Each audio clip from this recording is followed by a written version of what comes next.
বন্ধুরা, আপনারা যে ছবিটাকে স্ক্রিনে দেখছেন এটা হচ্ছে ওয়ার্ল্ডের মোস্ট পাওয়ারফুল ডিফেন্স সিস্টেম, মানে রাশিয়ার অত্যাধুনিক S-400 ডিফেন্স সিস্টেমের কথা হচ্ছে, যেটিকে রাশিয়ার অভেদ্য কবচ মনে করে।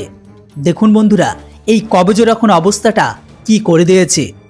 অনেক ইন্টারেস্টিং আর গুরুত্বপূর্ণ একটি ভিডিও। সবকিছু জানতে হলে ভিডিওটিকে শেষ পর্যন্ত দেখুন। তার আগে ছোট্ট রিকোয়েস্ট যে প্লিজ ভিডিওটিকে একটি লাইক করুন আর চ্যানেলটিতে নতুন হলে সাবস্ক্রাইব। চলুন ইন্টারেস্টিং আপডেটটি আপনাদের জানিয়ে দিই।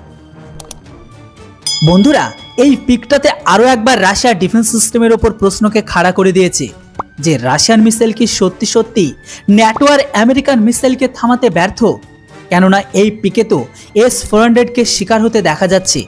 এমনকি এই পিকটিতে দেখে ভারতীয় বায়ুসেনা এখন অনেক চিন্তিত যে সত্যি যদি S-400 ব্যালিস্টিক মিসাইলকে থামাতে ব্যর্থ হয়, তাহলে চীন ভারতের খেলাফ সেই মিসাইলকে ব্যবহার করবে। আর এটা প্রথমবার নয় যে ইউক্রেন কখনো US মিসাইল দিয়ে S-400কে ওড়ায়নি। মানে এর আগেও, যেখানে 23শে নভেম্বর রাশিয়ার কুর্দি এলাকাতে ইউক্রেন আমেরিকার অর্থাৎ 23শে নভেম্বর রাশিয়ার কুর্দি এলাকাতে ইউক্রেন আমেরিকার তৈরি ATACMS ব্যালিস্টিক মিসাইল দিয়ে পরপর দুটো S-400কে ধ্বংস করেছে।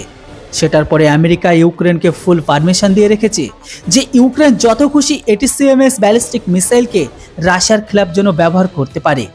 আর আজকে আরও একবার সেই মিসাইল ব্যবহার করে ইউক্রেন আরও একটা রাশিয়ার S-400কে উড়িয়ে দিয়েছে, যেটাকে নিয়ে আরও একবার অনেক বড় প্রশ্ন খাড়া শুরু হয়ে গেছে যে রাশিয়ার S-400 ডিফেন্স সিস্টেম ব্যালিস্টিক মিসাইলকে তো থামাতে এতটা সক্ষম না।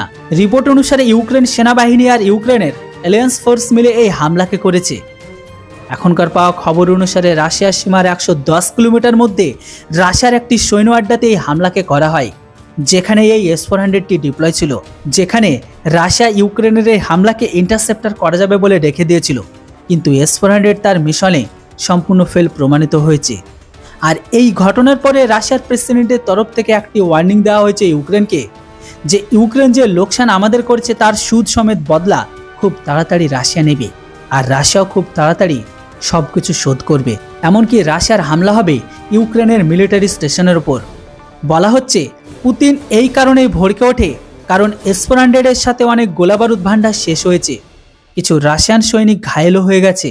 আর এই কারণে রাশিয়ার ইউক্রেনের করার বিষয় এটাই যে রাশিয়ার S-400 আমেরিকার ATACMS মিসাইলকে ইন্টারসেপ্ট করতে সম্পূর্ণ ফেলিওর হয়, তাও আবার দুইবার।